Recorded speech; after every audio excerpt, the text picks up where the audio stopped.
Bem, se estamos na sequência correta dos vídeos, você acabou de ver um vídeo que trouxe a diferença, que nós vamos lembrar sempre, entre vírus e bactéria. Então, continuando a nossa parte de bacteriologia, a bacteriologia 2 vai chamar a atenção para como eu consigo identificar e verificar a atuação dessas bactérias no organismo. Então, no primeiro vídeo, nós estávamos falando sobre como coletar, como formar o crescimento dessas bactérias e como identificar através do formato: cocos, bacilos, vibriões e espirilos. E os demais metabolismos? Vamos ver agora. Como toda bactéria é um ser vivo formado por uma única célula, mas lembre-se, pode formar colônias, o metabolismo das bactérias é dividido, assim como os demais, em duas formas diferentes: o catabolismo e o anabolismo. Os dois trabalhando juntos permite que a bactéria tenha crescimento. Mas a gente vai sempre lembrar: crescimento bacteriano não significa que ela vai ficar imensa, que ela vai crescer em tamanho, mas sim que ela vai ter um aumento do número de indivíduos dentro daquela colônia. Ou seja, o crescimento gera uma multiplicação das bactérias. Onde podemos citar, se o metabolismo é o catabolismo e o anabolismo, qual é a diferença? No catabolismo são as reações químicas que acontecem dentro da bactéria com a ideia de quebrar, degradar substâncias orgânicas. Enquanto que o anabolismo é o contrário, são as reações químicas que acontecem que fazem aumentar, sintetizar substâncias dentro daquela célula. Então eu posso ter reações de quebra e reações de síntese. As duas juntas formam o metabolismo da bactéria. Logo, quando ocorre uma invasão de bactérias num organismo, a tendência da bactéria é entrar em crescimento, ou seja, se multiplicar.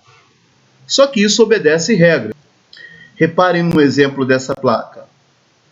Foi colocado um grupo de bactérias. Como essa bactéria ela encontrou ambiente ideal, com pH, com nutrientes e temperatura, essas bactérias tendem a se multiplicar, ou seja, cada uma única bactéria vai se transformando em duas. Duas vão se transformar em 4, ou seja, ela passa a ter um crescimento em PG, em progressão geométrica, ou seja, a cada tempo, isso varia de cada bactéria, você vai aumentando a quantidade de bactérias. Ou seja, nós dissemos aqui que ocorre uma carga bacteriana. Quanto maior o número de bactérias, maior é a carga bacteriana. Isso permite que venhamos traçar um gráfico do crescimento bacteriano. Esse gráfico é sempre igual e ele obedece a 4 fases diferentes. A fase 1, chamada de fase lag. Reparem que na fase 1 há um estacionamento, eu estou parado, não ocorre crescimento de bactéria. E por que isso acontece? Porque as bactérias acabaram de entrar no seu organismo. Isso não significa que ela encontrou o local ideal. Ela leva um tempo até se adaptar. Quando ocorre a adaptação, ou seja, a bactéria encontrou o local ideal, automaticamente ocorre um crescimento intenso de bactérias. Essa aqui é chamado de fase log. Esse log é de logaritmo, ou seja, exponencial. Eu tenho um crescimento abundante. Depois eu tenho a fase 3. Estacionei novamente. Por quê? Porque a bactéria agora não se reproduz mais? Falou, não. É porque agora a bactéria encontrou o equilíbrio. Nascem bactérias, mas morrem bactérias. Como normalmente a quantidade é a mesma, a família bacteriana, a colônia bacteriana, ela tende a ficar estacionária. E a última fase? Eu caí, é um decaimento ou um declínio. Isso se dá por dois motivos. Ou você venceu a bactéria, ou a bactéria te venceu. Aí você pergunta, se ela venceu, está caindo? Se ela está em você, se ela te vence, ela está te matando. Se ela te matar, ela morre também. Então, automaticamente, a fase 4, ela sempre vai ocorrer em queda. É chamada de declínio ou decaimento. Reparem que na página 24 da sua apostila, você tem duas perguntinhas relativas a isso. Uma delas diz assim, questão 24, melhor, 28. Em que fase do crescimento bacteriano ocorre a maior atividade de multiplicação da colônia? Se aqui eu estou parado, aqui eu estou parado, aqui eu estou morrendo, qual é a fase que houve melhor quantidade de multiplicação? Na fase 2. A fase 2, eu cresço, então automaticamente maior poder de multiplicação. E a questão 29 diz assim, o fator que leva as fases de lag e estacionária a se manterem estáveis é o mesmo? Nós já vimos que não. Na fase lag e na fase estacionária não há crescimento bacteriano, mas é pelo mesmo motivo? Não. Na fase lag é porque a bactéria está se adaptando, ela acabou de entrar. E na fase estacionária? Aqui há um equilíbrio entre nascimento e morte de bactérias. O mesmo número que nasce é o mesmo que morre, por isso está estacionário. Então essas duas perguntas elas estão na página 24 da sua apostila. Um outro assunto que aparece em relação a bactérias é quanto à sua classificação de respiração. Nós sabemos que existe o ar e que o ar contém o oxigênio. Porém, as bactérias elas são agrupadas em bactérias aeróbicas, ou seja, que gostam de oxigênio, e bactérias anaeróbicas, aquelas que não gostam, não usam oxigênio. Então, elas são anaeróbicas. Então, no caso nosso aqui, nós temos a situação representada por 3 tubos contendo bactérias. Então, o amarelo aqui é o meio de cultura e lá dentro aparecem bactérias. Se eu tivesse que classificar, reparem que o ar está aqui em cima. Então, se a bactéria cresceu próximo do ar, é porque ela gosta de oxigênio. Quem gosta de oxigênio é considerado aeróbias, ou seja, são bactérias aeróbicas.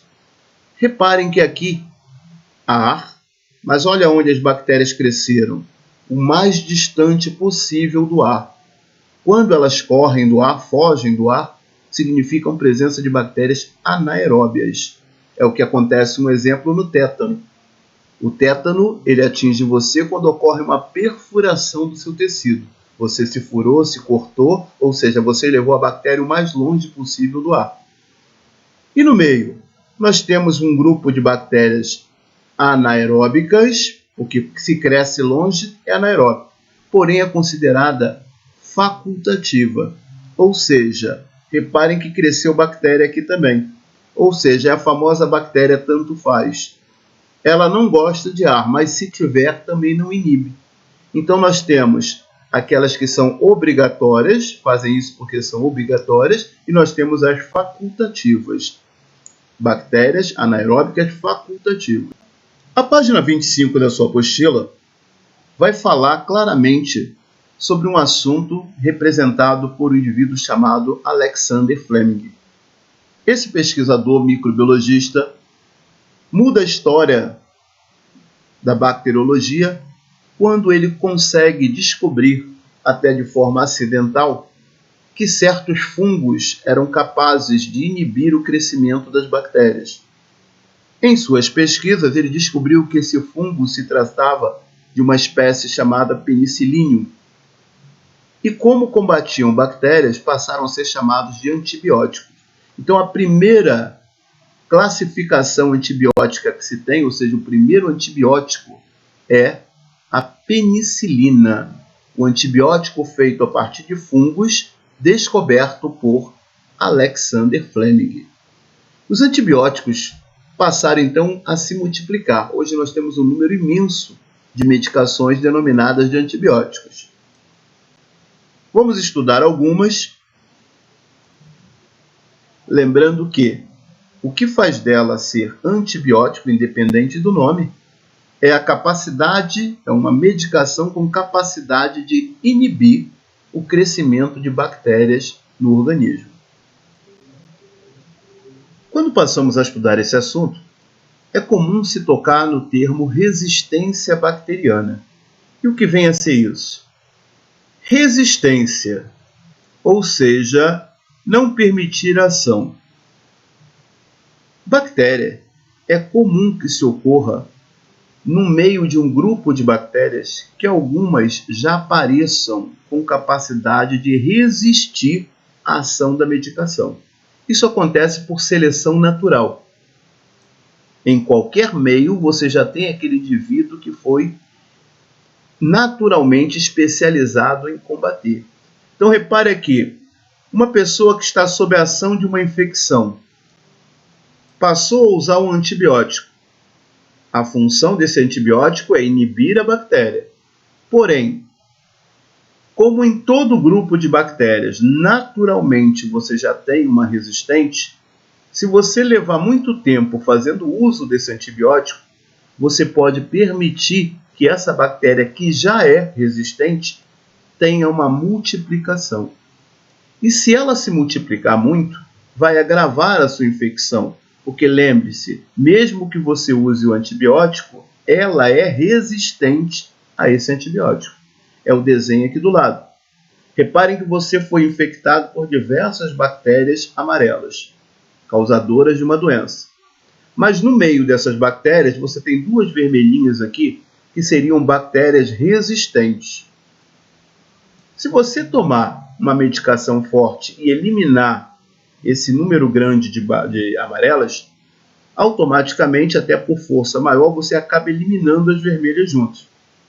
Mas repare, se você tomar uma medicação que não era correta, eliminou só um pouquinho, esses continuaram a te causar a doença. Mas o que vai acontecer com essas vermelhinhas? Elas estão vivas, elas vão se multiplicar. Você só cuidou mais um pouquinho e a vermelha foi se multiplicando. Mas lembre-se que a vermelha é resistente. Vai chegar uma hora em que você vai ter mais bactérias vermelhas resistentes do que bactérias causadoras da doença. Como essas aqui são resistentes, você acaba não tendo mais como impedir o crescimento dessa doença. Então isso a gente chama de resistência bacteriana. Mas, Hamilton, se existem tantos antibióticos, como é que eu vou saber qual é o antibiótico que eu devo usar em certas doenças? Bem, na maioria das vezes, o próprio médico acaba por diagnosticar. Mas se caso ele tenha dúvida, ele vai partir para um exame laboratorial chamado de antibiograma. E o que faz isso? Já sabendo que no mercado você tem diversos tipos de antibióticos. Exemplos aqui, penicilina, streptomicina, tetraciclina, eritromicinas e outras.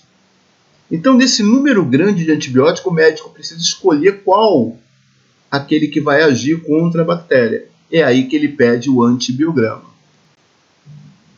Lembra lá no início do filme que nós colocávamos numa placa para que as bactérias cresçam ou crescessem? O antibiograma é um complemento. No antibiograma, nós vamos colocar sobre aquela cultura de bactérias um número grande de papeizinhos, são papéis de filtro, e cada papelzinho desse está impregnado com um antibiótico diferente. Fecho essa placa, deixo aproximadamente de 48 a 72 horas e verifico o que aconteceu nessa placa. Então o exemplo que está aqui do lado está mostrando para a gente todo o material, antibióticos, e repare que em volta apareceram halos. Quando se abre um halo, significa que a bactéria recuou em relação ao antibiótico, ou seja, o antibiótico faz efeito contra ela. Se a bactéria continua em volta, é porque ele não faz efeito. Então o médico vai selecionar, através do tamanho do halo, Quanto maior o halo, mais específico é a medicação. Então, quer dizer, esse antibiótico vai funcionar, esse não vai funcionar. Esse vai funcionar, esse já não vai funcionar. Esse vai funcionar muito pouco. Então, quanto maior o halo, maior o efeito do antibiótico. Esse é o exame chamado antibiograma. Terminamos aqui mais esse vídeo e daqui a pouco teremos outro aí para dar continuidade à nossa matéria. Valeu!